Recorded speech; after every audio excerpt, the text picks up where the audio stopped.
everyone, and thank you for coming along today, even though the weather is... Oh no, it's actually caved in now, great. You're not missing out on much out there now. It has been beautiful for the past couple of days. Great to finally have summer in Wellington. But yeah, this is our first in-person event of this style since COVID, I guess. I mean, we've done a couple of different meetups, dinners and things, but it's really cool to kind of have this kind of event, back up and running. So hopefully we'll be able to do a couple more of these heading into next year, both around New Zealand and in the States. So very excited. So today's panel is all about expansion to the States. So hopefully everyone here, you have some interest in expanding to the States, or you have some interest in the States, otherwise you wouldn't be here. So if you do have any questions, have a think on those, because we'll open up for Q&A after going through the bulk of what I've got here. But yeah, I'm Lilia from Territory 3, Kiwi Landing Pad Reimagined. Started about 12 years ago by John Holt over here. We're a non-profit organisation. Our purpose is to support Kiwi founders who are going global.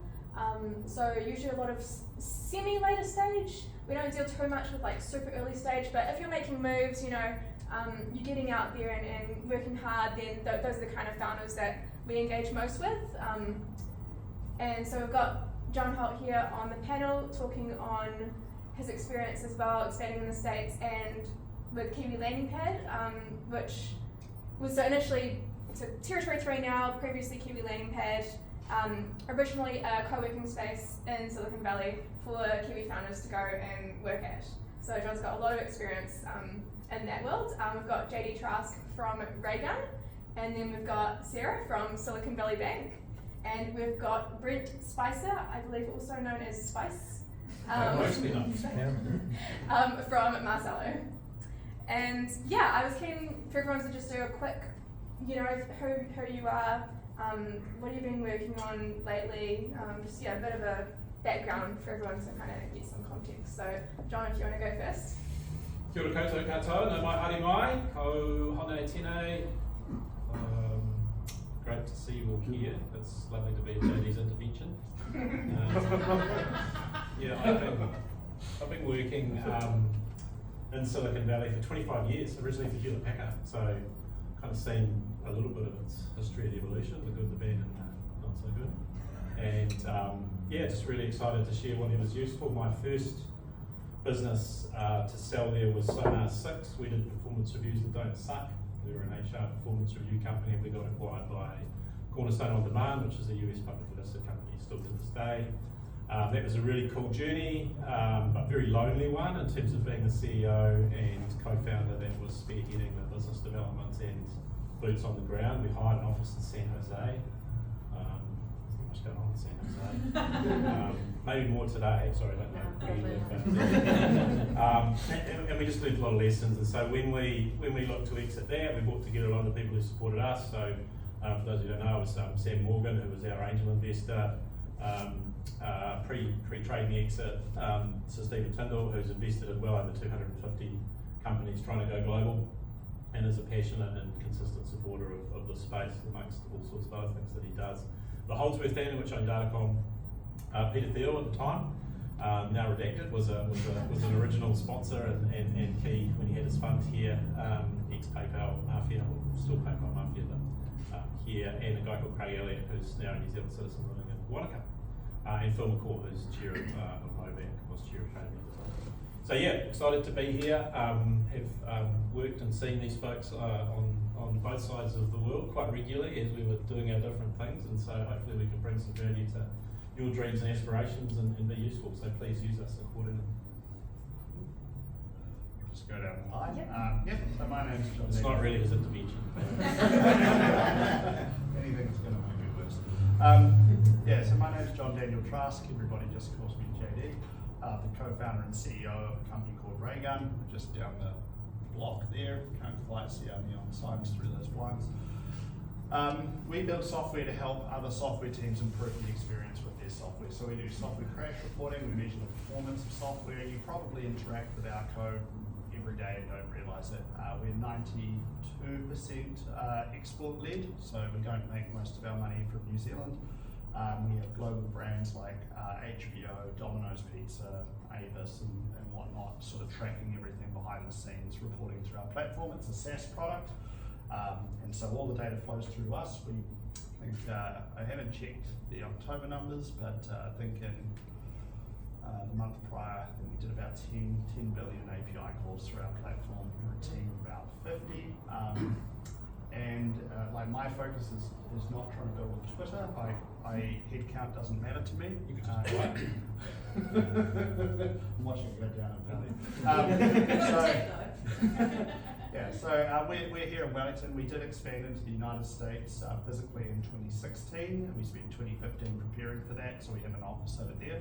We did choose deliberately to sort of contract back to New Zealand through COVID, just because it was just a nightmare trying to manage everything. But early next year we'll be more formally setting up a group on the East Coast up there to add to our Seattle operation at the moment. We do have people around the world. Back when, I'm a little bit younger than John, but not by much. Too much. Yeah. And so when we first started, I used to get people asking like, how did you get into exports? And as a digital company from the very get-go, I was like, how are you not an export? Like you'd have to put more work into not doing that. And so a lot of the way we look at global expansion is more around like where are our customers and how are we underserving them by not being able to go and see them a whole lot and not having us being able to give them that level of support. And so that was where the US is about 50% of our revenue, about 35% comes out of broader parts of Europe.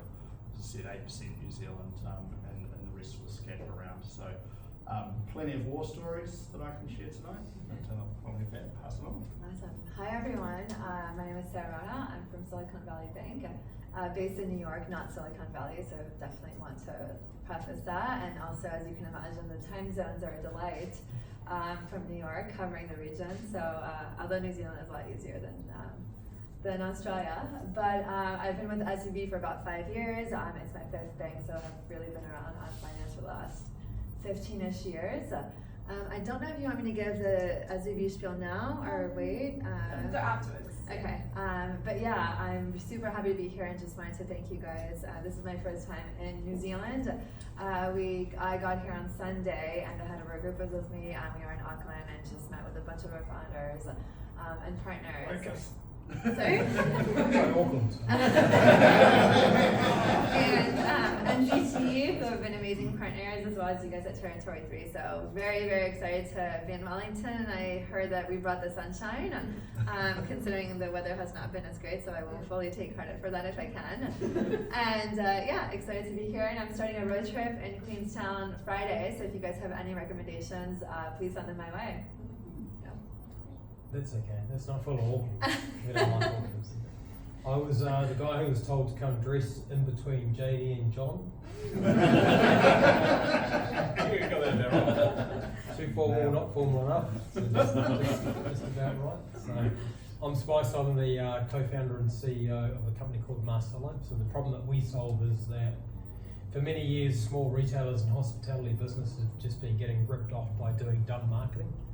And it goes back to my early days of the yellow pages and the stick turning up and going, oh, if you're not the yellow pages, who knows what's going to happen? The guy turning up with a tape recorder, I'm that old, that he'd say, hey, listen to this ad, man, it's going to fill the showroom, it's going to be amazing.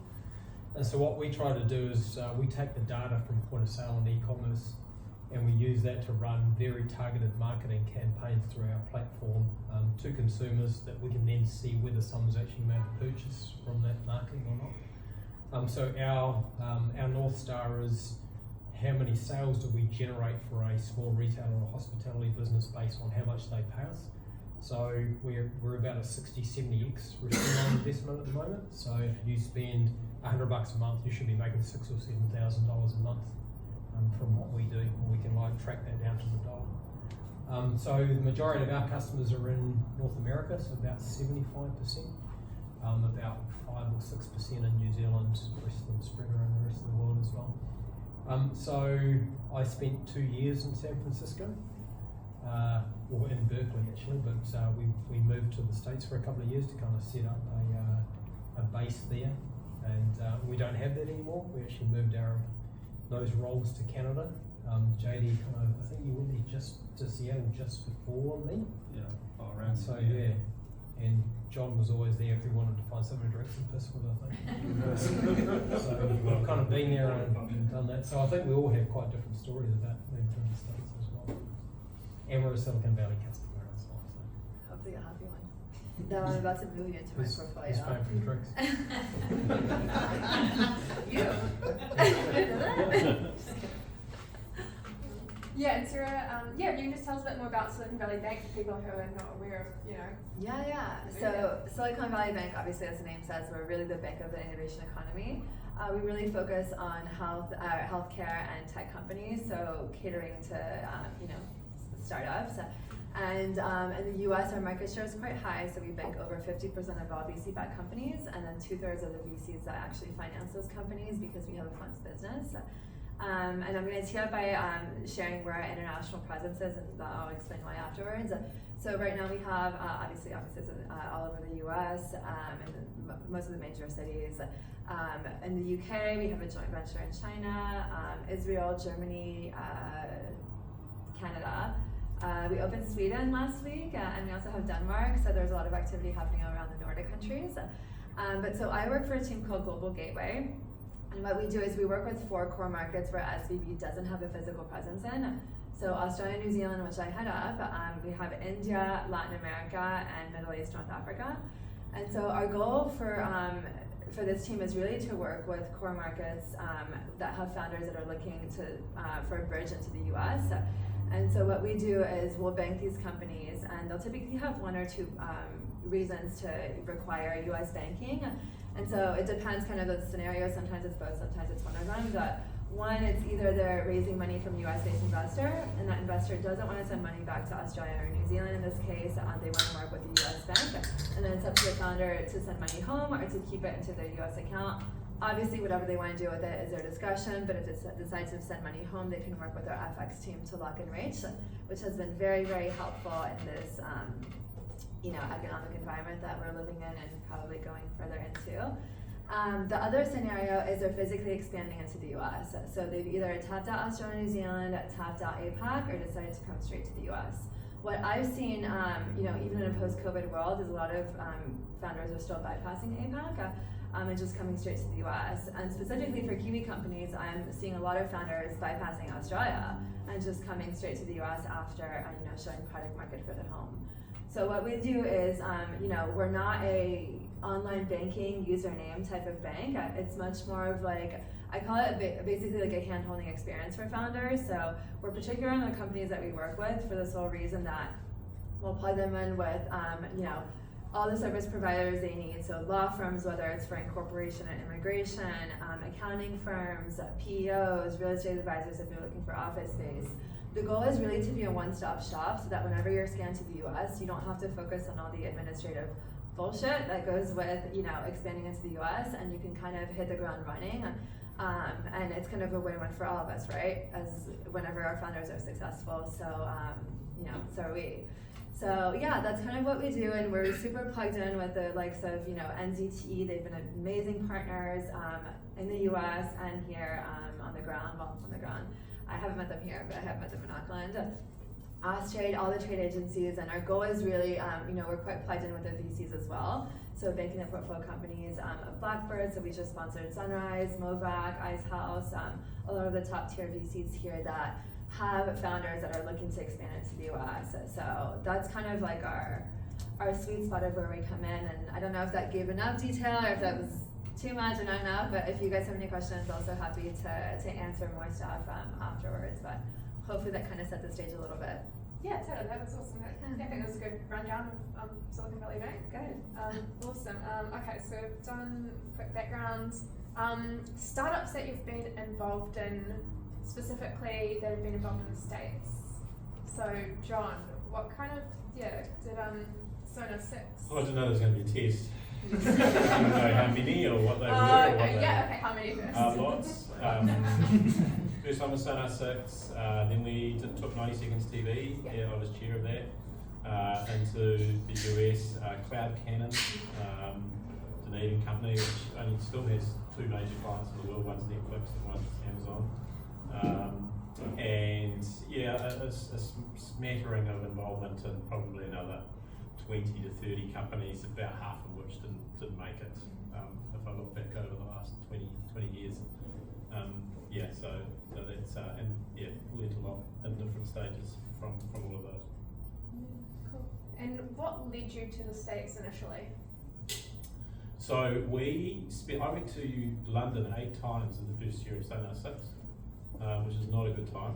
I remember going to London and forgetting what my kids looked like, quite seriously, which was just ridiculous. So we spent a lot of time trying to do an enterprise play into performance management there. We had a huge amount of interest, mostly from expat Kiwis who were senior HR people, and we sort of thought that was the signal of fit, and then we realised they had to get through their procurement departments, and we were 3 guys. We were all 3 guys at that stage, and we ripped the doors off the place that we'd rented to make desks because we didn't have enough money for that. So we wasted a year, I guess, and then we reconfigured and looked, I guess, more to the US, but I was very fortunate before we went there to go to a NZTE sponsored event from a guy called Ken Morse, who was from Massachusetts Institute of Technology, MIT, not the MENA one, the Massachusetts one. And as I built this big plan for expanding into the US, and it had all these different states, and we would do everything and that, he said, just be careful that you're not trying to boil the ocean. And I was like, fuck. We don't swear in them. Yeah. And I was like, fuck. That's a really good point. So we refined down, and this was the philosophy right through. So what we ended up doing is hiring one person in California. We vetted him, he came over, he met the team, and then we focused on 1,000 companies that we got on a list that he could really sort of embrace. So they were in tech and biotech, and that's what he did for the first year. Ironically, we found a different thesis, and I won't get into that now, but that focus was really the big learning from that, which took on to all of those companies, but not necessarily successful in terms of, you just can't go to the US per se because it's just way too big, too spread out. Should have just skipped and then gone to the moon. Yeah. Or that negotiation. We had that same thing actually at Raygun. Rod used to talk a lot about like get on the bus and just go over there, and I was a lot younger and been over there a whole lot, and so go over there and just that sense of scale.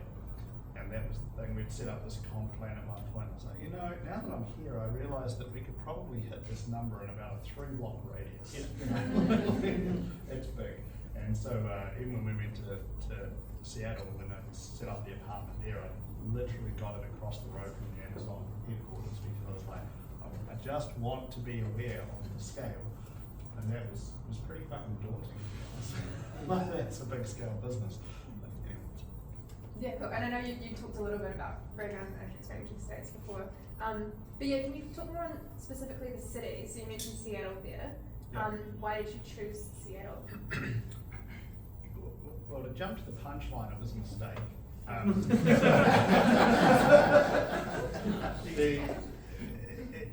went there for some good reasons and some that were wrong. So we sell to a technical audience, and as much as Silicon Valley loves to frame itself as the center of the tech universe, up the road is Amazon, Microsoft, like you're actually kind of going, this is a big piece too. There's more innovation occurring in the valley, but Seattle is a big tech hub. And so given that audience, we were also highly aligned to Microsoft, so we wanted to be near them and build relationships. Where it was a mistake was we were also looking to build out an enterprise sales team. And when you're competing with Jeff on salaries for salespeople, it's a difficult equation to win. Also, we're not a heavily VC-backed company, so we tend to just operate cash flow positive, and as that amount goes up, maybe we hire, maybe we increase marketing budgets. And so it was a very expensive place to build a sales team. However, in retrospect, the relationships that were built by me at Microsoft and in Amazon, I can ring up people that are in charge of huge parts of AWS and just have those conversations now. They know who I am. So that's good. but I should have built the sales team elsewhere. And I've had people tell me things like, you know, if you're looking for sales, go for Phoenix, because, you know, the guy with the fancy car and the trophy wife is actually only earning 80 grand a year, you know, and that sort of thing. Or think about the states slightly differently about where they specialize. So for example, again, picking on Phoenix, they have 2 giant resellers there that run great programs for sales, you know, so you can pick up these people quite inexpensively, but you don't think Phoenix is a place you want to go to, but it could be. So I probably should have put the sales down there, spent a bunch of time up there myself. So it wasn't totally a loss, but it was a very expensive place to try and build sales from. Yeah. And just to add to JD's points around, you know, you don't really have to be in Silicon Valley anymore. I mean, as I've just said, everyone knows it. New York is finally back, I will say that. And I'm not biased, it actually is back, and it's only as of like 2 months ago. But we're seeing a lot of my Kiwi founders that are moving to Denver or Austin. There's a bunch of programs. The Denver Economic Development Office has literally like so many resources for Aussie and Kiwi founders that are expanding over. I will say the salaries have definitely gone up just because the cost of living in the US has enough inflation where, you know, we're kind of all feeling it. And you guys have the exchange rates and all that. So yeah, it's definitely tough, but I think that, yeah, they're just really, and I don't want to discourage going to SF in the Bay Area, but I find that there really isn't a core need to do that anymore. You can still raise on Sand Hill Road and get all your deals done, but you don't really have to be based there. You can just fly in and have investor meetings and call it a day. So there's ways kind of to work around that. And Seattle, Portland are also ones as well. I haven't heard Phoenix, but I think it probably does make sense from a sales perspective. Yeah, that was Charlotte as well City. from sales. Salt Yeah. Lake City as well. Yeah. So what's your experience in different cities? So much to unpack just in these conversations. So heaps of people come to me all the time when they're actually looking at moving to the States, because I've been through the whole process of myself and Cam Brown, who lives in San Francisco and still lives there. He's moved there for his life. We kind of wrote this blog on all the things you need to do to go there. And like the first question that I always ask people is, why are you going there? And heaps of people want to go to San Francisco because they think it's the centre of the tech world, right? But they don't really have any reason for doing it other than that. And so we went to San Francisco very specifically because that's where our key partnerships were. So our entry into the US market was predominantly through Shopify, but also through Bend at the time, who are now part of Lightspeed. And the partnership relationships were all there.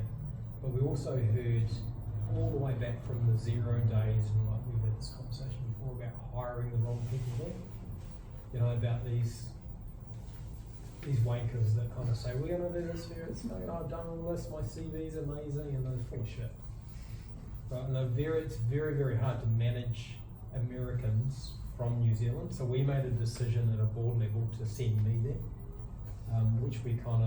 which was good for me from a lifestyle perspective as well. My kids were younger, and my son's here, and he's going to go and get me a drink in the middle as well. But we kind of wanted to go there from a personal expansion perspective as well, and it was just the partnerships coincided with actually being there. And like, I was watching a Jason Calacanis thing the other day, and so I was going, yeah, I met him when I was there, and you meet all these guys, and it's fucking amazing. It's a great place to be, but don't go there for the hype. Right? You got to pick your place. If you're going to go personally, and I totally recommend going personally. I mean, you've got so much experience, JD, and like John, you back in the 6 days as well, by being there yourself, all right, just versus hiring someone there, because everyone knows there's a founder is different from actually the people that you hire there, right? So I can't remember what the question was there. Yeah, what cities? So you went to San Francisco? So we went to San Francisco, but we'll probably get into this later, but we actually closed down the San Francisco office and moved to Toronto for different reasons. But yeah. So that's why like the key thing is to go, why am I going there? Why am I going to that particular place? And it's not the allure of San Francisco, because it's bloody expensive. The average tenure of a salesperson is between 11 and 13 months in San Francisco as well. And you go, San Francisco, that must be amazing. They can be pretty shit, actually, as well. So don't think you're going to get the best people just because you're in San Francisco. I do want to add to this point. Sorry, I won't add to every point, but this is something that I think is really important. I think I'm hearing from a lot of my Kiwi founders that your first couple of sales hires in the US are flop for so many reasons. I think one, exactly to your point that like the culture just doesn't transfer over, and it's really hard to have one or two isolated salespeople in the US, and like how do they feel motivated to want to really like, you know, have the soul of your company, right? And so that's one piece of it. And then the other piece I would say is, oh my god, I completely lost my, this was around salespeople, what was I saying? Salespeople, don't go to Silicon Valley. Leave them in isolation. Oh yeah, so salaries have been a huge point around salespeople, right? Because I think a lot of the Kiwi founders, from the ones I've spoken to, have, you know, these salespeople oversell themselves. That's what they do. They give you these crazy CVs and they tell you they can do all this and that. They don't have the most humbleness that the Kiwis have, right? And so you guys are paying them so much money. Instead of, the way that I typically tell my founders to structure this is to do a lower base salary and incentivize based on, you know, you meet X, Y, Z KPIs, and then you kind of get paid on that. So you know, they need to have that hunger for your company, especially them being so far away. But that's really easier said than done though, right? Because there's so much competition. It over is. People, and they're like, and you incentivize them with ESOPs, and they go, well, but I believe in this company more than the last one, and so they just, it's really hard to get incentivization, right? I can't solve that one, but I will say the massive layoffs happening right now, as much as, you know, it's tough, I do think it's also an opportunity for a lot of these, the founders right now who are about and who are hiring people, because, you know, you can recycle talent that has some really core skills. Workforce is getting huge at the moment with all the layoffs, right? So now's Yeah, the right time. Meta, Twitter, obviously you guys aren't following, it was crazy. AWS today as well. Yeah. Well, the pushback guys actually gave me another great piece of advice. I was like, oh, I'm coming to America, I'm putting the boots down on the ground. They're like, cool, get ready for somebody to come out of the woodwork and sue you. And I was like, really? Bullshit. Took me a month and a half.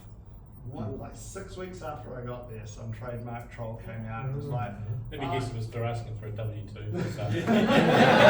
I fucked them up. It took me 4 years, and I actually still have on my desk at work the trademark thing where he was just crazy. Distraction. Yeah, so do be slightly aware that no matter what you think, so they actually had a similar thing, I think, on trademark that they ran into. It's a very litigious society compared to New Zealand. Protecting your IP is very, I wrote an article about it, and I will send it around afterwards. I don't really think you're Thank you for clarifying. Can I say that a Should little I bit louder for W2? everyone else?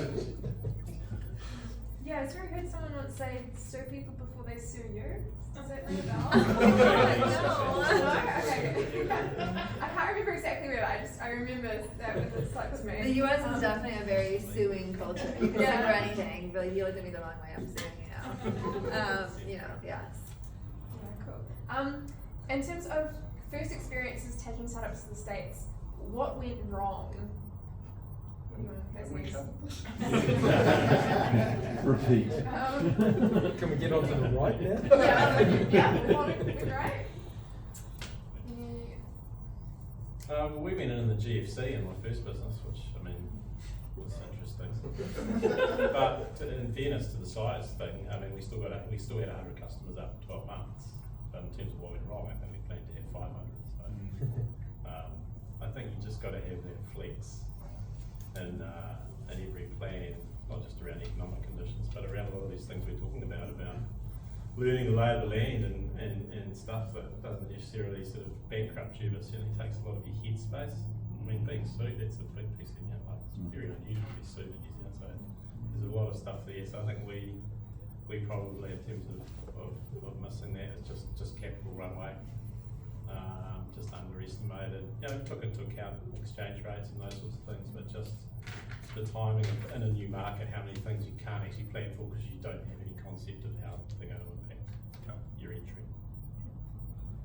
I'd just add to that, like, it is way, way harder than you think it will be. I mean, even, in Wellington here, we have zero right now. You debate all day whether it was a case of taking the law to Intuit so they stay over there or not, but that has not been a great move. And that's a colossal business with, almost limitless money compared to a brand new startup. They were doing that, sort of trying to put people in. I've often debated, like, would it have been different if Rod had actually gone over? Don't know, but it's really hard to crack. But it's also such an enticing opportunity, So difficult. Yeah, it's a huge market, but it is very different, and you kind of get there and you look at the US from here, and you think that it's like we both speak English, and stuff's the same, but it's really interesting when you go and live there, how backward a lot of stuff is as well. You know, just getting a what's that, social security number. Again, it took me 9 months to get a driver's license. It was a fucking disaster. Just doing stuff like that, renting a car and stuff. But I've So driven don't- with you though. So don't think that you're just going to go there and you're going to land there and it's the same as here as well. It's a different place to live, and we put our kids in school, and you've got to think of that stuff as well. And but the market is huge. It's cool. It's really cool. That could fall into, like, what kind of cultural differences have you seen in the States versus New Zealand? Like, if you think back to, when you first went over, what was like, well, this is different, or, that's not the way that we usually work over here, both, day to day and in business? Have you got any examples of? Should we go from the side first? So Americans are really good at saying yes, but it doesn't mean yes. And they like. I'm not American. When they say yes, they're full of shit. Like there's so many yeses to get through before you get a yes. So if you say you got a deal, you ain't got a deal. You ain't got a deal until you got, till you got the contract signed. It's not even that. It's till you got the cash in the bank. So it's quite hard. And from a social perspective, so Cameron Brown was there before us, and he said, bro, one thing you won't understand is that, all these people, you're the bright, shiny new thing though, right? And so the kids were playing soccer, and they go, oh, you're from New Zealand, I love New Zealand, come around our place, we'll have a barbecue and shit. And you go, cool, when? They go, yeah, I'll get back to you. And it never happens. And particularly, it's probably more in San Francisco actually, that there's a lot of people that kind of just want to say stuff that actually they're never ever going to follow through on. So it can be quite disheartening when you're sitting at home on a Saturday night drinking wine by yourself, and you were promised all these barbecues that you were supposed to go to, and so you have to have the children get a dog, and so it is it's very culturally different from what it actually is in New Zealand, And if an American came here, not you're American, we would take you places and show you around, and whereas there, they don't give a shit. It's all about them. One difference that I see a lot with Kiwi founders, and I literally just saw this on Monday night. We hosted a founders dinner with some of our clients, and then we had some prospects there. We went around the table, did intros, and it was just a different experience seeing it in real life. But everyone was going around the table, and just like, hey, I'm so and so, this is my company. And then everyone else who knew them was like, well, don't you want to say that you were just featured in this article? Don't you want to say that you just raised like this insane round? It's almost like Lily and I were talking about this. Being successful is kind of like seen as something negative, and you don't want to brag. And I think that works here to maintain that culture because you don't want to come off that way. However, in the US, I think it's a detriment because a lot of the VCs that you're pitching to, when you're so humble, they're just like, okay, like moving on to the next. I've just got two stories I'll share on it. The first one was we'd hired sales folks, and just an observation. This is more about maybe the business culture of it. That this person said to me, like, oh, I really love working here. This is great, and the demo's going well. It's like, cool. What do you like the most about working with Raygun? She's like, it's the fact that what we do matches what our website says we do. And I was like, let's drill in on this. She's like, oh, the last company. She's like, no, we were selling stuff that didn't do anything like what our site said it did. But that company is now a listed company. And there's the fake it till you make it piece, right? And so it was easier to sell what we actually had, but they were just bullshitting at the previous company until they figured out how to deliver it all. So there was that one. And then I think the one I mentioned with you earlier, Lydia, is I really like a collaborative business approach. I like the feedback from the team. I'll get up and do a talk to the team about something, and this was slightly exaggerated for effect, but like if I said something that made no sense, anyone on the team would be comfortable coming to me and be like, hey, that sounds fucking dumb. You know? That's great. And then when you're in an at-will employment culture where you can be fired on the spot for no reason at all, people don't tell you shit, right? They just sit there and kind They of just like, talk shit behind your back. well, they do, but they also talk shit in this case, like they're not even my direct reports, but they can't talk about any issues they're having in their function, because if I don't fire their boss before their boss fires them, you know, all sorts of weird shit starts to play out.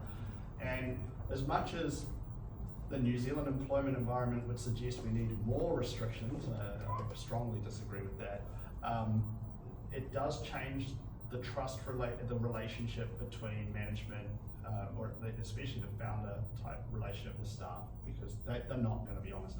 And it's not that they don't want to be honest, it's that there's no upside to being honest. Oh, I understand that America is an awesome culture. I mean, last year it was the top culture 30 under 30 for the third year in a row, and this year it won best culture globally amongst an entire world leading culture. It drives me insane. And then we'll have a guy from New Zealand, and this is the fusion core, and it powers 9 million homes on a AAA battery. This is sort of okay. Yeah, so would you be keen to maybe invest in something like this? And it hasn't changed in 20 years. To borrow, I'm well known for managing my Simpsons quotes, and there's a great scene that backs that up. Marge gets employed at the nuclear power plant, and she's at this big computer terminal thing, and Smithers says to her, like, here's your terminal, and she's like, well, how do I use it? He says, what are you talking about? According to your resume, you invented this machine.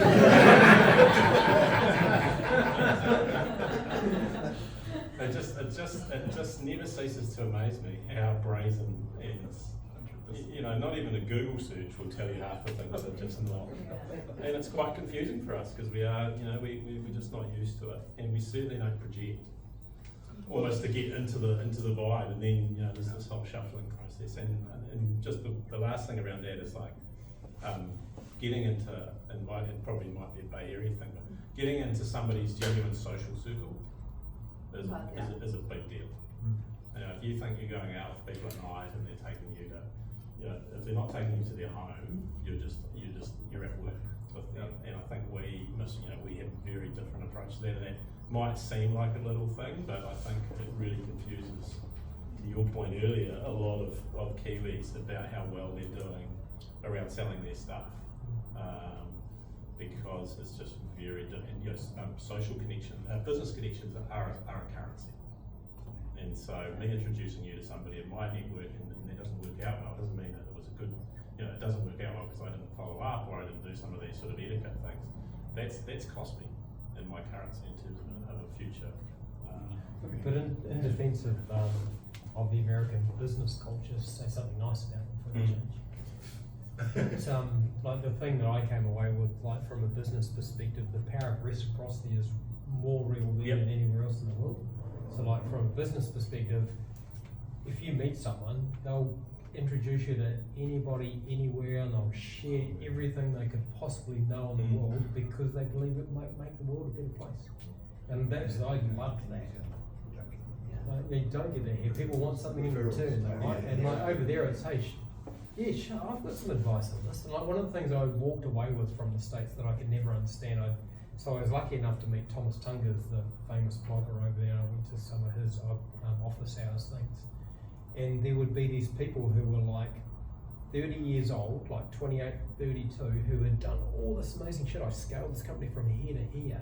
And I could never get my head around the fact was, are you a fucking genius or are you living here and you were just offered this role so you learned all this stuff? I still don't know the answer to that, but all of those people, if you can find them, if you get hold of them, they'll give you all the advice that you could possibly ever want for nothing, right? Because the guy works for the universe. It's unbelievable the quality of experience that people have there. And I think that's the same for the whole of the US. That's not a San Francisco thing as well. People in America are very giving from a business perspective, but probably a bit tight when it comes to bringing into the social services. Sure. Oh, was that a question? No, just that's the experience I've been told. If I've got people over there and they go, "Oh, just network," I'm going, "Make it work. Don't do that." Don't believe you. There's networking events like every night. Yeah. Just Yeah. networking. You can, and I literally spend my day connecting dots, connecting so-and-so from the founder just said this to me, and I'm like, oh my god, it makes me think of this. Yeah, we literally just did it earlier. Yeah, so. Sorry, just behind you actually. Yeah, so I'm an Aussie, you could do this. We've spent the last 10 or 15 years helping Kiwis embellish themselves, so sitting in sales oriented roles. John, you got acclimatised with HP, you were talking about it stateside, but so I guess for JD and Spice, two parts. Breaking the cultural mindset in the way business is done, like actually acclimatising to how you do business in the States versus how you do business in New Zealand. What lessons did you learn? The other part is how did you maintain a bit of the Kiwi culture stateside so you really had the heart of your business on the other side of the ditch? Good question. You guys are too big. So like, I have a really good example of this. So, you know, I was always feeling a bit guilty that the amount of money that it cost the company to send my wife and family and I to live there. And so we were just ourselves, and like, if you're from New Zealand, it was really interesting when we first got there because Trump was still in power, right? And the first thing that people would say to me is, "I'm sorry." And I go, "Why? Sorry?" Because this guy's a fucking idiot. And I go, "You don't need to be sorry, I'm not here to judge you." And so you just be yourself and be a Kiwi, and they go, "Oh, you know, you guys are amazing, you've got an amazing Prime Minister, and you guys are incredible." And so you trade on that to actually break into those business circles. And so like, I was out networking all the time, I like a beer. People who know me know that, I like going out having a drink with people. But by doing that, you get into the right place at the right time. And so when we were there, because of the product we have, Shopify had a big breakup with MailChimp. It was very public, and they split ways, and they were like two very, very key partners. And so I was on the bus on the way to work one day, and the guy from Shopify called me, and he goes, "Spice, you've probably seen it." And I go, yeah, I saw it, great. Yeah, so we just had this big bust up. Can you like take over all these leads that we get from MailChimp and all the customers that we're going to churn because we're turning off the integration? I was going, yeah, totally.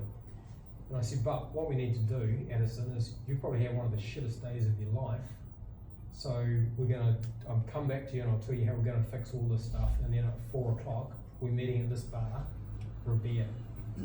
It's because I 100% believe it's because I was Kiwi. There would have been other people from other cultures that would have gone, I don't really want to go and trip with that guy. So, yeah. And we just sat down and we had a few beers. We didn't talk about all the MailChimp breakup stuff. We just talked about football and his family are Dutch, and just talked about PSV, and he's actually an Arsenal fan as well. So I think if you just kind of be yourself, don't try and break in, but trade on the stuff that you've got. Like when I've travelled around the world, I've always like hung out with Aussies as well, and like people like us. Sorry. So don't try and be anything different. I can just jump in. I spent a third of my life in New York City, and one of the key things that really drove home is if you are authentic and real and honest, that you're actually doing what exactly you do to Spice. Actually taking time to get to know them, and actually, you know, you've won someone over when they're sitting in your living room having a drink with you. 100%. So I can call these guys today, 20 years later, and I'll walk on broken glass for me. So being authentic, being real, they love that aspect of a Kiwi. And if you wear it on your sleeve, and then you do it with good faith, it'll be there for space for a decade. And that authenticity word is something that I live by, and I teach all my people to live by. Right? If you're not authentic, people will see through you. The smartest people will see through you. So you just go there and you be yourself, and like if people don't invite you to their home, don't get pissed off about it. The poor guy's still I like that you haven't said you in turn invited them to your Oh, 100%, yeah. And then you go, yeah, so when are we going back to yours?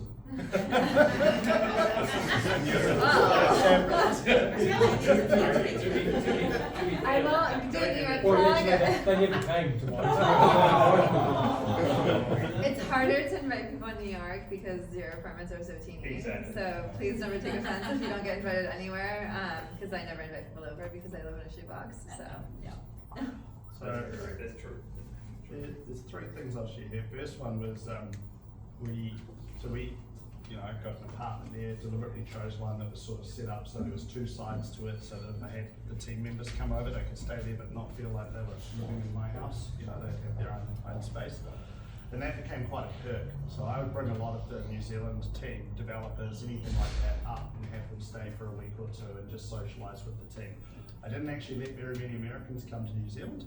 The reason for that was I picked up quite quickly that was seen as almost like a great perk. I might not stick around if I can just get a free trip to New Zealand out of joining this company. So if they talked that up too much at the very start, like in the interviews, about how much they were eager to come down, I'm like, no. So I didn't do that, but I did bring the Kiwis over. I did bring some out once they'd been there a while, sort of showing that they were part of the business. So that was a huge win as well for the American team, especially being a tech company, a lot of younger people. You're effectively saying, look, we'll spend $10,000, that they're not paying themselves to take a world trip or something like that. So, and we still do that now actually. We will do something like if a young team member says, I want to go on a 2-month vacation in Europe. It's like, well, let the company pay for your flights, but you go and do 2 days worth of meeting with customers and things like that, so that we'll cover the biggest piece of your cost there. And that's a huge win for them. Second one is, and I think this is just entrepreneurial to be honest, is be involved, send messages, reach out. So I developed a great friendship with a guy who is I think his boss's boss is Satya at Microsoft.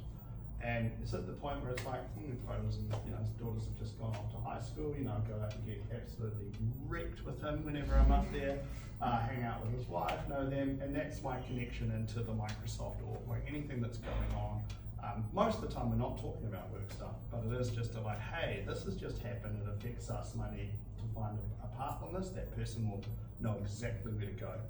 And then the last, building on that, reaching out. So that was just a case that I pinged them. I was like, I'm here and I want to talk to you. He said, no.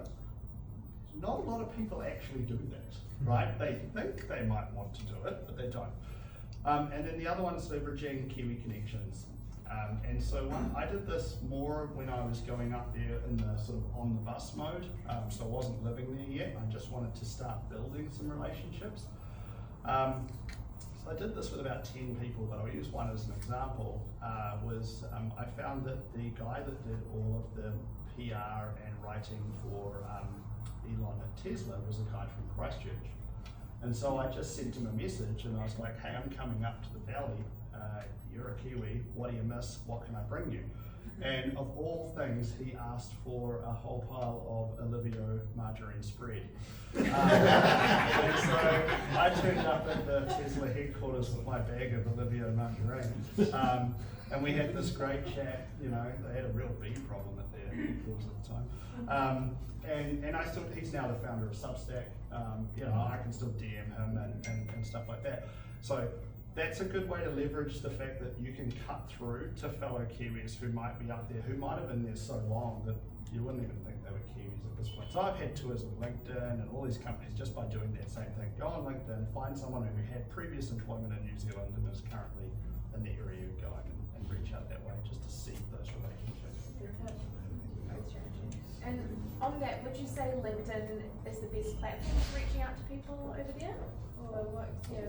It's definitely used a lot more over there than it is here, but I kind of feel like in some ways it's starting to drown a bit in Spain. But the ultimate is an intro to someone. Yeah, Right, same as a VC, you really want to find someone who knows someone. Yeah. That's right. Yep. Cool. What else have I got here? How much realistically does it cost to set up in the States? Now obviously it's probably a bit more right now, considering the way that the dollar is, and what kind of expenses would you be looking at that people might not necessarily think of straight away?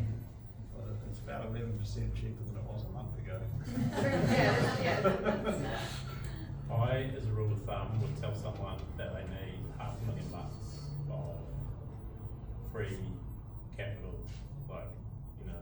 beyond their operating working capital to really, and I've seen some people use, less than that, probably not less than half of that, but I think in the current environment, and if you haven't got it, be very careful about sort of leaning into it and sort of trying to raise and go, because Is that just on distribution, like the sales side, or is it like a? so that would be in the scenario where perhaps you're looking to put like one person in market, do quite a heavy landing.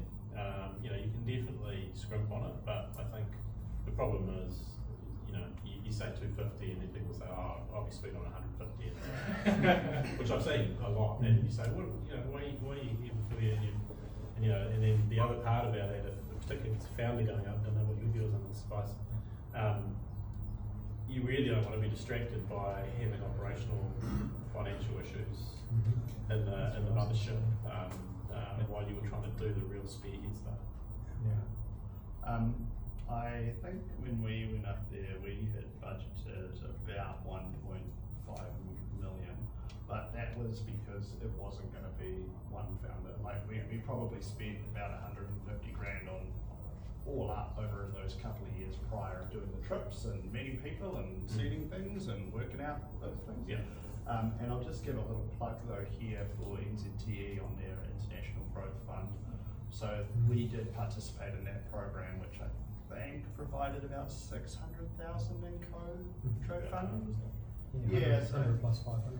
Yeah, and that was quite effective. Yeah, it's 100K for the exploratory part, and then and so I would say that a little bit to some of the Americans that I talked to up there in businesses. Like, in some way, these mechanisms are great. From like, they couldn't believe the government just give you a bunch of money to like go overseas. But at the same time, as we mostly know, our companies get valued lower, raised less, you know, all these things. So in a way, you really, I see of it as the government helping top up for businesses that are trying to go international. And so by the time we did the 1.5, I was already planning like I need to hire 5 people and all that sort of stuff. So there's lots of fees that come up with like incorporation. Let's say you decide to flip up into the US. You know, I think a lot of Kiwis and Aussies as well will sometimes think that they automatically have to, and you don't. Like, especially from a banking perspective, so we can onboard Aussie and Kiwi entities and make it relatively easy. And then at some point, if you decide that actually, like, I do want to have a significant presence in the US, I do want to flip up, those lawyer fees, depending on, you know, who you work with, and some of the big guys can be quite hefty. So I always say to kind of keep that cost in mind that might pop up. Yeah, my lawyer's charging that I've had since my first business is now $1,950 US an hour. Oh. Yeah. But there's heaps of cheats to establish up there as well, though, right? So like, and it's like heaps of these. So a lot of the people that I speak to are founders that have gone up there, and you go, but have you thought of this and have you thought of that? Things like Stripe Atlas. Yeah, Stripe is great. Right, so that's how we met you guys. It's through Stripe Atlas, and it costs practically $500 US or something, isn't it? And then they incorporate your company and everything, set you up with a bank account, and you've got all this stuff done. Finding the right immigration lawyer. One of the things I always recommend is do not use a New Zealand immigration lawyer, use a US immigration lawyer. And I have some referrals I can make if anyone needs one. I have some that do rinse and repeat. So you mentioned PEOs before as well. We don't know, probably nobody here knows what they've been. Yeah, it's don't know what a worth PEO exploring, I is. think, for people, because it's a big one. Yep. So there's a whole bunch of cheats that can get you there a lot cheaper, but there's no like one cost, because you kind of depends on who's going, what you're going to do. And like, you want to make when you're spending money up there sustainable as alright, because you're spending money to get a return on it. So I'm not just going to hire salespeople because I want people to drink piss with. Right, I'm hiring these people because they're going to do sales for me. So it's kind of, it's really difficult to put a number on, but there are a huge amount of ways, including using NZTE and using SPV and a whole bunch of guys that can make stuff a lot cheaper as well. And sorry, the other thing that I was thinking about on the way here as well is that if you're a founder going up there, it's very, very important you have a social contract with your board to look after you. So I know people that have gone up there and they're going, man, I won't say their names, but there's people that I know that have gone up and going, man, I can't live. I've had to send my wife back to work and it's just so expensive to live here. And you've got to be able to have a conversation with your board and go, hey, I'm doing the hard yards here, right? And I don't want to feel guilty, so I need to actually get paid enough to live here, because it can be way more expensive than what you think. So you need the board to support you. Yeah. As well. Including bringing this bloody dog home that you got from bloody town. $10,000 to bring a dog home, by the way. How many did you bring back? Just once. Yeah. Well, sorry. I bought 4, but only one was a dog. Any tips for NZTE? For working with them. Yeah. Get on the gravy train. Get on the radio. You gotta, like, it can seem like a pain, and so Callahan's the same, right? It can seem like a real pain in the ass. Just get that first amount of money and build a relationship and keep on building and building and building, and then once you show some credibility, if you, like, I was talking to the NZT guys recently, so a friend of mine's raising a VC fund, and I'm talking about people coming in and out of the 1,400 now? Yeah. 1,400? 1,500. And people are dropping out of that. You go, why do they drop out? Because they don't respond to emails, they don't talk to us. Well, that's stupid. Right, it's a potential to like get good advice and get some cash. So just treat them like you would treat a customer. But just build those relationships. So what's the F14 or what's So it used to be that F400 or They got it down to 500. So Start. the idea was that NZTE was being very selective about, and this is right across the sectors, so agri, food and beverage, very selective about those companies that they really focused their time on, which made perfect sense, but the challenge they faced with COVID is that they've become seen as the economic recovery agency for global exports as well, so their mandate, which is pretty tough culturally for them, is now to reverse out of there and actually loosen and expand to what is 1,500 type. So the F stands for focus. Yeah. So there was a focus 400, I think, in the early days. And one of the things that they recognised was that Xero couldn't get in there. Yeah. And Xero became this massive success story and had zero help from NZT. And they went, hang on, we need to take more risks. So they kind of expanded. And employee of that was the driver behind actually getting more and more companies. That's fascinating. Like, we've just started our journey with NZT, we've just started engaging, but my initial take is they are like a free investment bank that don't charge you fees. Well, but you on the got investment to side, do that, on the but you investment also side. like Chatham House rules here, right? So I had a call today with some guys in one guy's in Toronto, one's in Ottawa. Total bullshit. Oh, can we help you? You need to do this event, do that trade show. And yeah, sweet, bro, sweet as. Yeah. Where's the next check coming? There's a whole bunch of the advice that they give you is not necessarily relevant, but you have to sit there and listen to it because they say to you, so how's the biggest thing we can help you? You go, money? Yeah, I was going to add, and maybe a little bit more towards Callahan and NZT in this regard, is that the money is the most impactful part, right? But they don't want to be necessarily told to sit there and write checks, and that's not really what it's there for. And so what I found useful to that relation building is actually take them that you'll appoint a manager or something for a lunch every now and then, and you've got to eat anyway. Tell them about the business, show them the product, get them engaged, and that's the thing. Most organisations aren't doing any of that, and so then of course when it is time that you want to go to them for money or do that, you've already got a great relationship. It's that. And they know about your business because they're up to date. And a lot of them, and I'm thinking of the Callahan stuff around projects, right? Yep. Often the projects can be quite technical, complicated to follow, it's not their domain expertise. And so sitting down and actually showing them through stuff rather than just reading the report that comes through makes it real for them. Yep. And they now empathise and understand with what's going on. So they want you to win because they don't feel silly because they don't really understand what it is that your project's about. And we're really lucky in New Zealand, so what you were saying before around sometimes, so we have a couple of US board members and they go, and so we show this line, right, other income or government grants, and they go, where did you get that from? Oh, that's the RDTI from Inland Revenue this month, and that's the NZTE stuff, and that's the Callahan stuff. We go, so when do we pay that back? Well, we don't. They go, shit, you guys are getting looked after really well, so you've just, it's good money, and but you've got to be respectful. Yeah. And a plug for NZT as well. I don't know any other governments that do that. And coming from socialist France, we don't even do that. Like, you guys are very, very lucky to have NZT on your side. So, like, I get the take sense, advantage of I get the sense that if you take them on the journey, and they're people as well, right? Like, a lot of them, especially on the investment side, they come from VCs and banks and stuff, and they've taken a pay cut to do good in this world, and they tend to They care. be passionate. Yeah, they care, and they really care. and they want to, they want to see businesses succeed. So yeah, I think that We should I think record it's this and send it important. to them.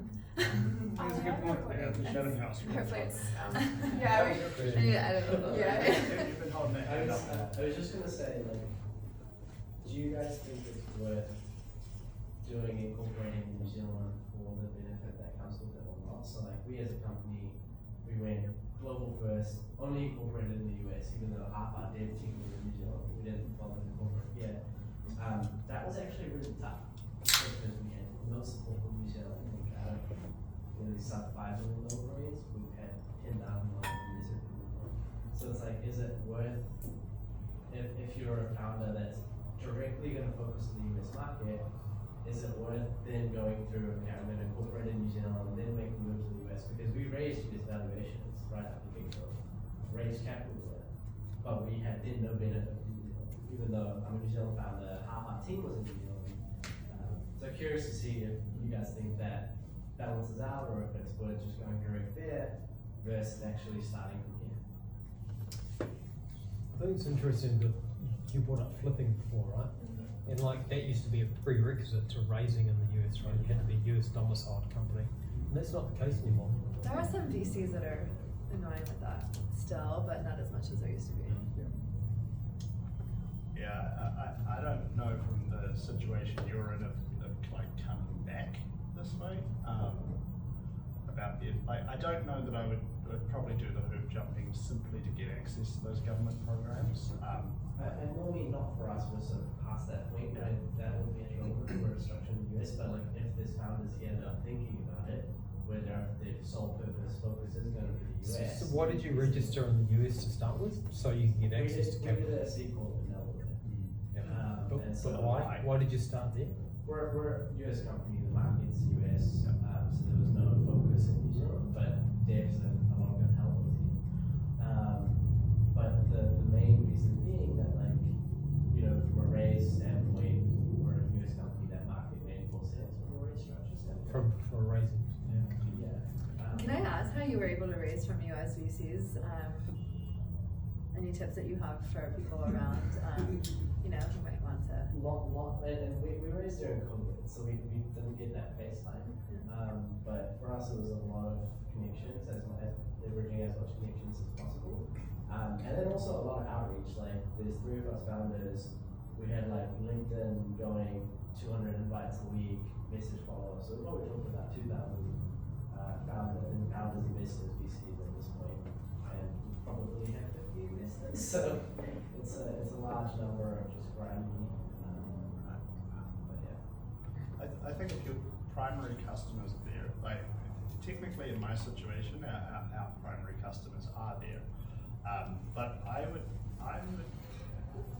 if you could sell here, I think the hard, like we talked about how difficult it is to crack the US market, I would put that probably in the more difficult than finding product market fit bucket. And so if there was a lower hurdle to establishing that you had product market fit before you win, I would probably go that way. But you're going to struggle to find product market fit if your customers, like let's say I think you mentioned maybe it was tax in America, like sure, you probably want to be there for that because doing that from afar is difficult, but yeah, finding product market fit first would be a move, but horses for courses, every business is different. Cool. Just got a question over here. For you and from your experience, what would be the unique reason to focus on the US over like other region of the Belgium? But the dual citizenship. Anyway, what would be the unique reason to focus on the US and growth and moving to instead of other regions of the world like Singapore, Middle East, or Europe? Do you want to be where the games play? Like, that's kind of it. It is the economic engine of the world. Like, how far do you want to be from that? That's kind of the opportunity piece. You might be comfortable being far away, and COVID's accelerated the ability to work remotely, but it's how close to the sun do you want to be? Is kind of the point. So is it still your experience of today? Because in terms of like sheer numbers, for example, the economies of Europe are massive equally. I don't know if you noticed, but Europe isn't doing so bad. Like, I would go after America for the cash. I mean, Europe's difficult with all the different languages and cultures as well, though, right? So and you the combine Europe lack of energy. versus the US, and the US is like the size of Europe, but it's all one kind of culture and one currency and or different taxes. And, We'll have, what I would flip around to say is we've definitely identified that we have a lower cost to acquire a customer out of Europe. And we certainly struggle with American salespeople at still not caring about that. You know, they want to sell to Americans. Like Europe is an option, but Europe is still just, America is the #1 economy. Like that is not the question. I do have some thoughts on that. I think it depends on your sector. There are some sectors that, you know, like I'm seeing a lot of Kiwi companies going straight to the UK before coming to the US. And sometimes it just makes sense to, you know, you're coming from New Zealand and going to the US is such a huge step that maybe adding in like a little bit buffer ahead of time, that it's something like a little bit bigger than New Zealand, but that isn't as big as the States, can help you kind of like master your craft a little bit. So I agree with you on some aspects of it, but sometimes I think it just depends on what kind of business model you have. and competitive landscape as well. Yeah, I think exactly. Zero, Yeah. Zero's a Zero great example. counter. Zero struggled when they, with Don't go the head to guys head in the UK, into it. the guys in the UK that they competed with, Sage were asleep at the wheel though, right? And Australia was my help, whereas Intuit were like well awake to it. So there's a whole bunch, there's no reason to just go choose it because it's big. You look at it, depends on the business. Can I just add to the, like, talking about NZTE, obviously I've got my own company now, but previously I was 8 years at Star Now, and part of my job was to lead the market entry into the US, and NZTE helped us with our GAP program. I don't know if any of you have done that, which is UCLA students. So they have a program which they get MBA students from UCLA to look at your market entry into the US, and they do their final project on your entry and your business. So I was there at the time that Uber was there, and their students spend like 4 months like doing all the market research, all the phone calls, all the customer inquiry, everything. And at that time they came back to us and said, don't go to the US, it's done now. And so we went to London, and I ended up going to London and doing all of that. But it was a really great project, you know, thing that the NZT also offer, which gives you that insight and that opportunity, and they fund a lot of it. Yeah, So they do, it's yeah. really Yes, worth it's good going. market research stuff as well, because they have a bunch of grads in Auckland, and like Yeah. we needed to size the market for some cap raise stuff, and they just had a bunch of young kids on their summer holidays just churning data. Yeah, so it's not just about money, but the money's the problem. Yeah. I think it's a really good point you raised though. I mean, at that early stage, I would say be curious, like globally curious, because so much is changing. And depending on the category you're in, and be intentional once you know, and Spice was at it before, you know, just keep asking why. You know, why have we arrived at this thesis for market entry in this market at this time as well? And how many points of kind of intersection can we get around that from people on the ground, from wherever, from Time Magazine, from economists, and then kind of, you just get more and more stuff to validate or discredit your thesis. And it's a time pace, but I mean, man, if you look at it sort of 2-3 years later, and you for the sake of spending a couple of months on it, it's well worth it. Cool. Opening up to any questions. We've all got to be out of here just by 8 o'clock, so we've got up to half an hour before we have to be out. I know we did have the event saying we'd end at 7:30, but if you guys are happy to stick around a little longer, we can do some more questions. So has anyone got any? Yeah, I've got a question about SBB, and you talk about Stripe. So what's the difference? Sorry. So Stripe is sort of like your Stripe Atlas. Yeah. Sorry, I just got Stripe for it's sort of like your entry. You can use it as your entry into the US. The only thing that I don't love about Stripe is that you're just you'll be pushed into, or you'll be sent to someone at SVB, but it might not, like, it wouldn't be me. So I always recommend for my Aussie and Kiwi founders to reach out to me if they're going by Stripe, because I want you to be in my portfolio, because I'm, first of all, I'm like managing the whole US and like, the ones in Australia and New Zealand, and so I just have like different insights than like your local relationship manager who's gonna get you into, like, let's say, I don't know, Denver or whatever, and I can plug you into that market specifically. So that's just a plug on me. Work with me. But Stripe is basically great for incorporation. They can do it relatively easily. You just do it online, and then we have like a bit of like an exclusive agreement that people who do Stripe can become like he banked with SVB afterwards. So Stripe, the payments company. Yeah. Right, so they have this program called Atlas that they do because they want you to at some stage use them for payments, but it's not compulsory. So they you can just sign up for this thing, $500. They'll do all the Delaware corporate registration, all that sort of stuff, and then you can get an SVB account. Then you can find a decent The account. prices might have gone up. I don't know if it's still 500. It used to be, yeah.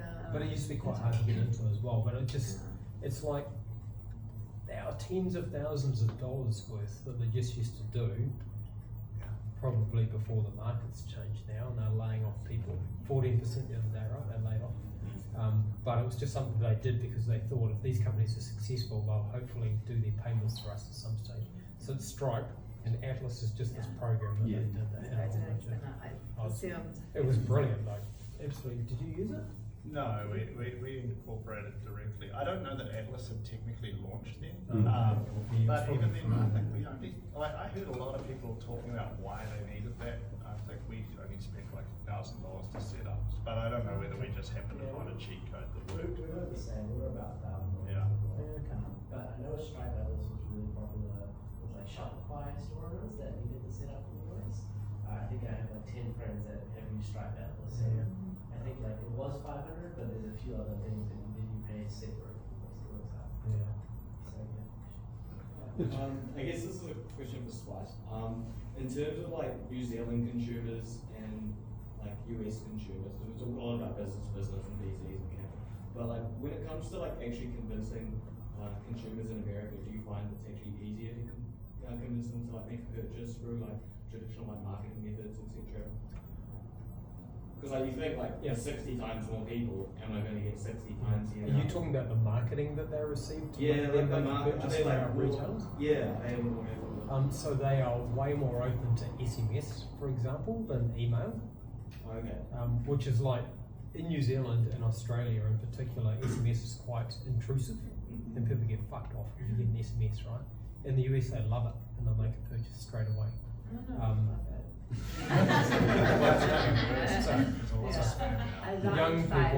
Young people. Hey! Oh my god! The non-committed. So we have We're ending that up, by the way. We have different marketing strategies that we recommend for our retailers based on geography. And so different channels, but also we find that predominantly younger Americans actually really like recommendations as well. So they will buy shit if you tell them what to buy. And like it's, you see the proliferation of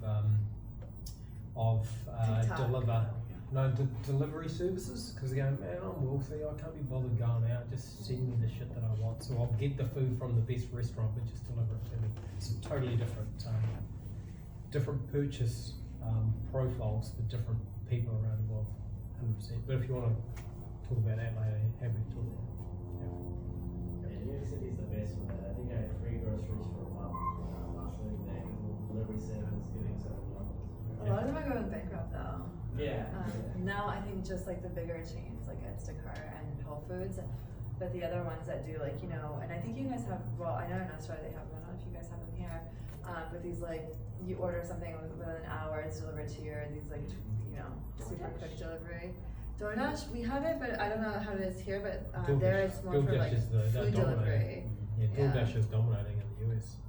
But they're trying to do here, I don't know if they're doing any well. Also. Yeah, Uber Eats is pretty, the biggest one here, but yeah, DoorDash they've tried to enter like a couple months ago, but like I haven't even bothered downloading it, like it's not really working on me. Deliveries is the Kiwi one. Oh yeah, it's secure, yeah. They just raised some money as well. Cameron's just raised like $20 million. Just getting into probably a little bit more into the financial sort of thing. Getting the money back into New Zealand, do you have a transfer pricing agreement, or you know, once you got money in your bank, how do we get it back? Do we have to pay tax twice? So for us, banking with SVB, we charge like a $20 wire, and it's not even for us; it's your intermediary bank that charges More to that. do with the income tax for the business, I suppose. Oh, that Yeah, I don't know. It's transfer pricing agreements. Yeah. So the overseas entity has to be shown to be a credible business, so it needs to make a profit. So the transfer pricing agreement basically like has the slither of about 5% profit on it, and so it's just it's a cost base. Yeah. But once you've done one of those, if you've got multiple overseas entries, so you get someone like PwC to do it, and they just cookie cutter across the different countries. Yeah. No, kind of like incorporation. They'll try and tell you it should cost 30 grand, but it's pretty template. Yeah. The best way if you're unfamiliar with transfer pricing agreements, and I wasn't familiar with them when we set up over there, is that effectively because the jurisdiction ends with the country, you're actually, even though like Raygun Incorporated is a wholly owned subsidiary of Raygun Limited in New Zealand, they don't care. The transfer pricing is really a reseller arrangement between the two entities, and that's because they can only really police this piece over here, so they need to see what is the contract that you can't have a company in the US that's just running at a massive loss all the time. So if you've got local costs, don't look at the listed if you've got salaries and stuff, then you just go, well, actually they're doing this and they make this much margin on top of it. So transfer pricing agreement is pretty easy. But if you have a product where you have salespeople too that go on the ground, be really careful about state taxes. Nexus creation. So we got pinged when we sold Sonar 6. I got a call and foolishly I answered it correctly, well not correctly, truthfully. Incorrectly actually, is it? And they said, did you sell anything yourself in the state of New York? And I was like, yeah, I'm L'Oreal, I went and saw them and it was a big deal. It's like 600 grand, and because basically it's triggered by a sales representative hitting the ground rather than selling online, or then you're taxed forever on that. You're taxed. Yep, the extra state tax over and above any federal obligation. Right. There is a slow shifting here. It is very slow, which seems to be looking now more at paying tax on where the person buys from rather than where you were selling from. But the old school way, kind of think about pre-internet days, you wouldn't have sold somewhere where you physically weren't, so the state didn't care about what you're up to. Well then, Amazon starts putting their warehouse on the other side of the state line and says, well, we're not actually in there, so we won't pay you taxes. So the states have all started shifting more to that consumption-based side, but it's a bit of a mess. And as John said, you go to one state, suddenly you're in trouble because you've created it. It is called a nexus at that point. The business has something there. Same with employing remote folks. Be very mindful. That's another good piece of advice, right? Don't skimp on advice. Right? Get good quality advice from. We had a transfer pricing agreement in Australia, and had a single salesperson there, but a lot of their laws there, the person, it's the size of the business counts your business in New Zealand as well, and those weird sort of like cross country kind of, so we fell into a whole lot of laws because we were a larger company than just the one person employed in Australia. Is that similar to what you were, that nexus thing with the states? Is that, I don't think it applies in the same way. You could have one person in one state and suddenly the business is opted in on that. But I don't think we have something similar to Australia and New Zealand in that regard between New Zealand and America. I think we do have those various standard double taxation treaties to avoid too many problems at the country level, but getting a bit into the advisor space. Yes, we had to pay PwC. Well, I'll tell you a quick story on this one. So I pay EY, which was a mistake. This was a trap that I fell into, and I forget how I told this story to out the front. So by default, they extend the personal tax filing date to the latest filing date possible, which is sometime in October. And I got this phone call in the first year I was there from EY saying, oh, we've made this mistake. Okay, they're like, we didn't realize you're a business owner. It's like, well, you've been doing my business taxes for like 10 fucking years, so you should probably know as a business owner. And I was on an L1 intercompany transfer visa up there, and under the law, this was what, 5 years ago now, what I had to do was every single business that I own more than 10% of has to file US taxes, even if they're not operating there. Because I'm in their tax system, they have to be converted to US GAAP accounting. They need to be changed to their standard financial year of the calendar year. They all have to be filed. We ended up doing a big apology letters, on, hey, we fucked this up once, don't fine us. I think it was 10,000 US per infraction, and there were like 8 of these things. And EY managed to finish doing all the work by late December, and it was literally a stack of printouts like this for all of these entities. And so just being mindful that anybody who's going over there, like, this is my presumption, is, you know, that they're looking through, they know that they can, so they're just hoovering that information in to look for problems in how you're set up and trying to find opportunities there for tax. But because New Zealand makes it so easy to set up companies, right, I had these 8 bloody companies sitting there. Like, that's quite a lot of accounting work, you know? Yeah. So yeah, and again, nicely, EY had extended it right out, so I had no time to prep when they finally realised the mistake. So little things like that will screw you up, and even when you're paying a Big Four. And in this case, the Big Four in Wellington, pretty switched on and engaged, but kind of to Zero's point, accountants in America are not like accountants in New Zealand. Like, they are order takers, they ain't gonna do shit in terms of being proactive. Yeah. But yeah, that was an issue. Did EY do it for free? They did do yeah. But I think I made the joke to Wayne, who left earlier.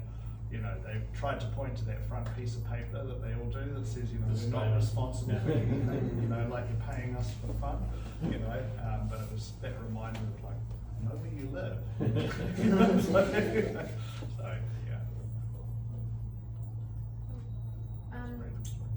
Final thoughts on advice for founders who are looking to make that first move over, in terms of setting up their business over there or selling over there? Or... Only take advice from people who are qualified to give it.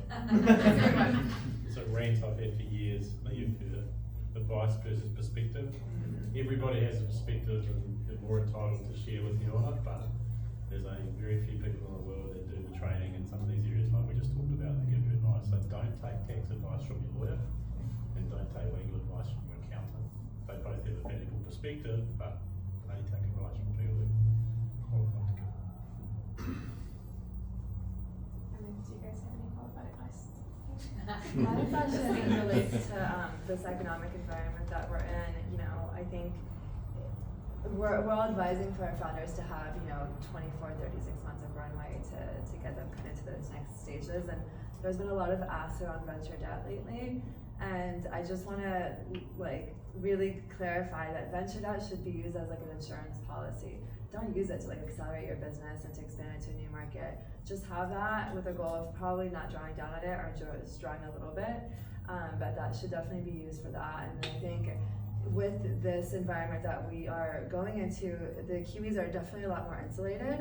I will say the climate right now in the States is quite grim. People are just feeling, and you know, I mean, you guys are seeing some of the stuff on Twitter, but it's a hard time, and I hope that you guys remain this way. But what I would say to you, if you can hold off on raising, I would advise you to right now just hunker down on your businesses, master your product, really like lean in internally and get yourself going so that whenever you're ready, you can be that salesperson that the US really wants you to be and just kill it and be able to really move forward. So I think, you know, we'll ride the wave, but just be really thoughtful of like kind of what you're going into right now, and don't raise these crazy rounds that your next rounds, if you don't raise as much because valuations are down, it's gonna look bad. Like those optics are gonna be awful. So just try to be like as nimble and lean as you possibly can right now and ride through this wave. And so many amazing companies come out of times like these. So I hope a lot of these are, you know, people in the room, and they are. But yeah, you know, we're here if you guys have, you know, questions or whatever, but I just really want to lead with that. We're still feeling really optimistic about it, but just know that it is tough out there right now, or over there right now, so yeah. I'll just extend on that. So about a month ago, I was in London, and just for a week, and in that week was the week when the fuel pipeline got blown up. The Bank of England reversed their contractionary policy and started printing money again. Like shit was fucked. New Prime Minister? Yeah, new Prime Minister. And our Queen had died the week earlier. You know, all this stuff is a real mess. And to your point about the insulated nature, and I've used the analogy of like, you know, dropping a stone into water. And you know, the amplitude of that wave at the start is quite high, and New Zealand's way over here. we get this little bump that something's not very good in the world, and that's probably why It takes a while to get there. Yeah, it might be why I came in a bit hotter earlier about Europe. It's just like, I came back and I was like, okay, so you've got a fucking war on your doorstep, you've got no electricity, or no fuel through winter, you know, coming up. There's massive inflation, economic problems globally, you know, and so I came back and said to the team, I was like, right, you know, this is we've always operated our business fairly cautiously. And it was exactly that. We were already cash flow positive, but it's like we want to now have like a 20% buffer. Like the New Zealand dollar could spike up and we're fucked. You know, we could see, and you know, there's inflationary problems get worse. If somebody does launch a nuke, we're in a problem. If I don't see anything getting better before the winter for Europe is complete. And we, you know, they were suffering already, and it was still like 17 degrees. It was a summer Wellington day. That's very optimistic. I'm actually going to Q3 next year. I think at this time next year we'll have, hopefully, like we'll be in the whitewash if I'm using the wave analogy. Yeah. But I will say the US, it's not a happy place right now. No. Like, you know, household debt has gone up, inflation, rent prices. My rent went up 40%. Yeah. So yeah, it's really That's tough New York, out there. right? That's a That's real in my one. sardine box. Like Yeah. it's not even, I don't live anywhere fancy. Yeah. So it's tough. Well, I mean, it's interesting, not doing this little talk on economics, but you know, it's fundamentally the response, like to a degree, the response to COVID mixed in with the Ukrainian war now. You know. And now Poland just got bombed today, I so saw who that. knows what's gonna happen. Yeah. Yeah. Fortunately, that does sound like it's looking like a little mistake. Well, and the Fed potentially overreacting as well, right? This rate rises are just.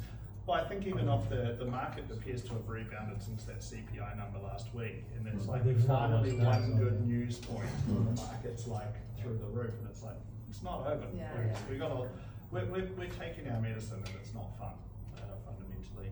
But I think everybody should be operating right now with an air of caution. We need to operate as if you can't raise. Yeah, assume you can't. I mean, and even if you could, you know, you're looking at these companies like Shopify, and you're going, well, that's 3 times ARR. Like, why am I going to take a punt on a startup with like a 90% risk profile and pay a multiple that's like, you know, And 25 with US times? bonds. Exactly. So there's a lot of challenges in there. And just because the VCs right now locally have raised so much money, it doesn't mean they're gonna deploy it immediately. They're gonna hold on to that as much as they can because they're not competing with anyone right now. No one wants to deploy it, and these due diligence processes are gonna be a lot longer. Yeah, but they have to deploy. They Have to deploy the right I stuff. don't think they're gonna do it. But Yeah, they will find, yeah. you know, there's been a whole culture of a lack of due diligence in the valley though, right? Yeah. I've got all this cash and I'm fighting to deploy it. Now they're going, shit, now I'm gonna have to actually do some work. I'm gonna have to do some due diligence. Good companies will still raise money. They will still raise money They in still decent will. I think valuations that- throughout this time, but you've got to have a good company. I will say the bar has moved a lot in the last 6 months. So, sort of where we were as a company and what we needed to do, we've smashed all those targets. But the due diligence, and yeah, we'd love to meet you, you guys are doing so well. But then the follow through is like, yeah, once you have a revenue target number hitting, let's talk then. So, and a lot of VCs don't actually won't share that. So it's the kind of bypass loop of like the people that are meeting, they'll tell you, yeah, like that's the real. There was a whole bunch of Zoom diligence going on in the past, right? If I could just we'll just meet online, we'll give you some money, and particularly in the US, but that's changing. I mean, there's a great 2 years. I'm not gonna say the US, I think Australia and New Zealand as well. I've seen some crazy rounds come out of here from some of my founders, and I'm just like, that's gonna be really hard for your next rounds. Sorry to tell you, but it's going to be. To be fair, In some of terms them of are good Silicon Valley, if you just killed your company. Yeah, yeah. What's like Silicon Valley and crypto at the moment? What's your take on that? I mean, I'm part of those impacted, Maybe so I'm not feeling great about it, not gonna lie. You know, the notion of buy the dip is slowly just no longer a thing. Are you still following it up? I'm holding it, I'm not selling it because, you know, what am I gonna do? But I'm definitely not buying more. I think, especially, you know, there's a couple elements to it, and as regulatory stuff comes into play more and more in the US, I don't think it's going to be as volatile as it has been. I mean, it's just not sustainable. I don't know how immediate that's going to be, but I mean, I'm hoping mine just bounces back. Because it's a little painful, I'm not going to lie. Yeah, like every day you open that, well, I don't even open them. I think it's been months since I've opened them because I was just in the reds, and now I know that I'm in the red. like it's like burgundy, it's not even red, it's like blood. So, yeah. I'm not speculating at all. Cool. Okay. I think it might be time to wrap up because we are at 7:49, so we've got about 10 minutes to jump out. I saw Creative HQ person looking at me.